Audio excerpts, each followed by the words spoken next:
에듀케이션 매기 아니쌤입니다. 네, 오늘 저희가 얘기 나눠볼 주제는 학기초를 맞아서 이제 가정으로 전부 평가 안내라는 통신문이 갔을 것 같아요. 그래서 오늘은 그 통신문을 좀 같이 살펴보고 뜯어보고 이게 뭘 의미하는지 그리고 이 평가를 대비하는 방법까지 같이 얘기 나눠보려고 합니다. 네, 평가 안내 통신문은 우선 학년별로 각각 배부가 되게 되어 있어요. 그래서 그 통신문을 살펴보시면 5가지 내용들이 들어있어요. 먼저 첫 번째는 성취 기준, 그리고 관련 영역과 단원, 그 다음에 평가 요소, 그리고 평가 방법과 평가 시기가 나타나 있습니다. 이 평가 안내 통신문에 들어가는 내용들은 각 담임 선생님들, 학년 선생님들이 의논을 하셔서 올해는 이번 학기에는 어떤 내용으로 어떤 방법으로 언제 평가를 할까가 담겨있는 그런 통신문입니다. 네, 저희도 이제 막 저희 학년 평가 협의를 다 끝냈는데요. 모든 선생님들이 교과서와 지도서를 다 살펴보고 이번 학기에는 우리가 어디에 중점을 두고 평가를 주겠다라는 내용을 가정통신문으로 확인해 볼 수 있을 것 같습니다. 네, 그래서 이 학년 초에, 학기 초에 배부된 이 통신문 절대 버리지 마시고 계속 한 학기 동안 보관하면서 평가 때마다 보시는 게 중요할 것 같아요. 네, 그러면 저희가 이 가정통신문을 조금 살펴볼 때 참고할 만한 용어를 저희가 조금 일초님들께 소개해 드리려고 하는데요. 제 학부모님들이 이건 뭐지? 라고 헷갈려하는 부분이 바로 성취 기준과 평가 요소 부분인 것 같습니다. 네, 우선 성취 기준을 살펴보면요. 이 성취 기준은 학교마다 다 다른 게 아니라 전국적으로 통일된 국가 수준의 교육과정이라고 생각하시면 되는데요. 성취 기준은 수업의 기준이 되어서 아이들이 배워야 할 내용과 학습 후 길러야 될 능력이 합쳐진 것으로 생각하면 조금 더 이해하기 쉬울 것 같습니다. 네, 또 하나 이제 자세히 살펴보면 좋을 것이 바로 평가 요소인데요. 이 평가 요소는 성취 기준에 근거해서 선생님이 실제로 평가를 운영하는 자세한 방안이 나타나 있습니다. 평가 요소는 성취 기준의 지식면, 기능, 태도면을 조금 뽑아서 과제 형식으로 보통 제안이 되는데요. 그래서 교사는 이 평가 요소를 통해서 학생들이 성취 기준에 도달했는지 판단을 해야 되기 때문에 평가를 보실 때 참고하시면 좋을 것 같습니다. 네, 그러니까 국가 수준의 이 성취 기준이라는 건 국가 수준의 어떤 통일된 기준이고 말 그대로 기준이고 이 평가 요소라는 거는 학생들이 실제로 그 평가에서 수행해야 되는 그 과제라고 보시면 되겠네요.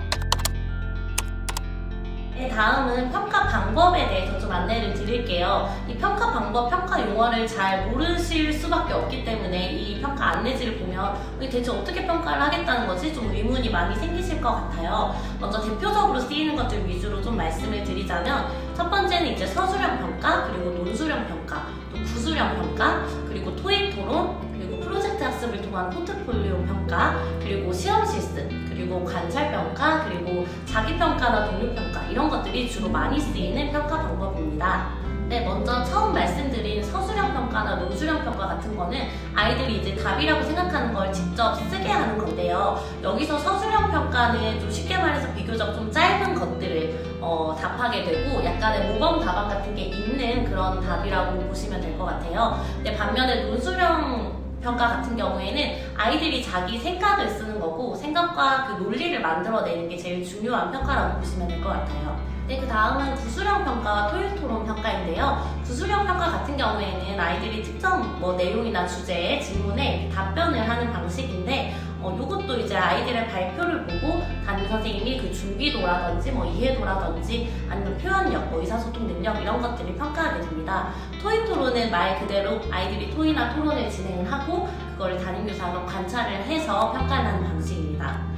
네, 그리고 프로젝트에 의한 포트폴리오도 역시 어떤 주제에 대한 프로젝트를 수행하고 그 계획서부터 그 다음에 결과 그 보고서까지 이른 그 전 과정을 교사가 평가하게 되는 그런 평가 방법이고요. 그 다음에 실험 실습법도 아이들이 실험과 실습을 수행하고 그 보고서도 쓰고 그 다음에 교사가 그 전체 과정을 관찰도 한 것까지 모두 포함해서 평가를 하는 그런 평가 방법입니다. 관찰은 그 평가하게 되는 그 장면, 상황 전체를 교사가 보게 되면서 아이들의 행동을 관찰하는 방법인데요. 그래서 이거는 뭐 교사가 이렇게 있었던 일들을 기록하기도 하고 체크리스트로 평가를 하기도 하고 뭐 그런 형태로 이제 관찰을 해서 평가를 하게 됩니다.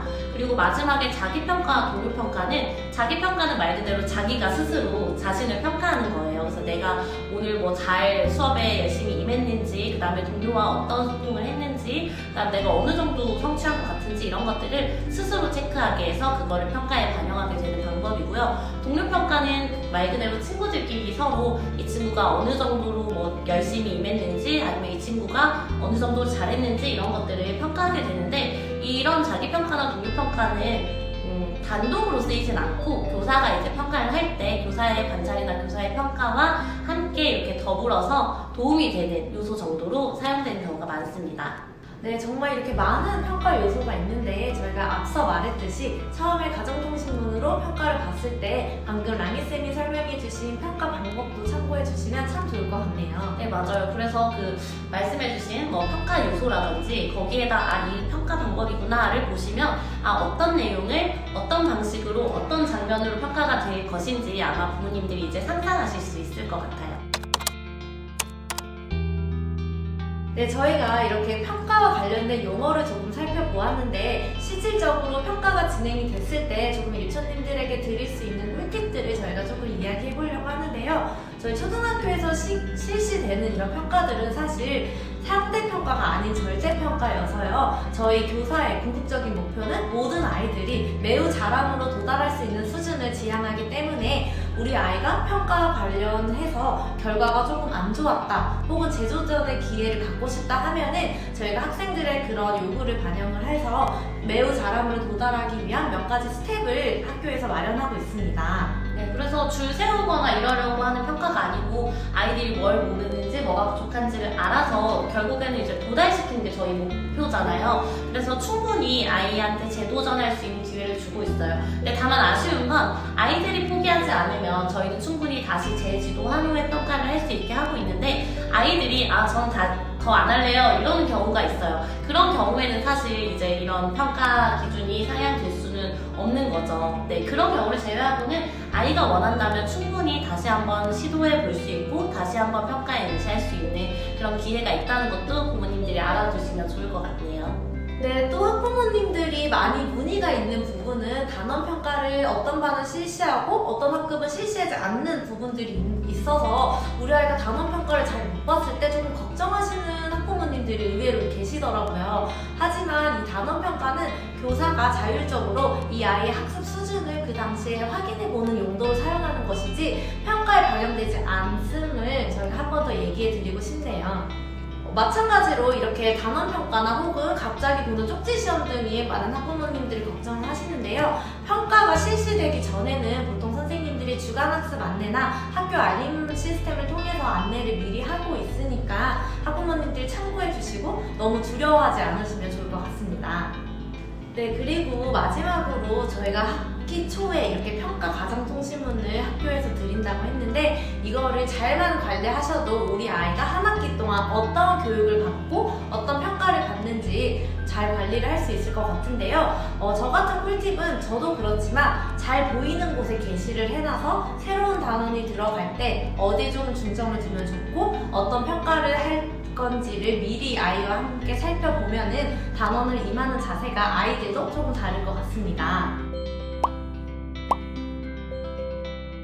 네, 그럼 저희가 앞에서 말씀드렸던 내용들을 조금 정리해보자면 성취 기준보다는 평가 요소를 조금 더 중점적으로 보시고 그걸 어떻게 평가하는지 그 평가 방법 또 시기도 이렇게 참고를 하셔서 아이들의 평가를 대비하시면 좋을 것 같아요. 이제 학교에서 오는 평가 안내장 그냥 버려지는 쓰레기가 아니라 의미 있는 자료가 될 것 같네요. 선생님과의 좀 맺기 다음 시간에 더 가까워져요.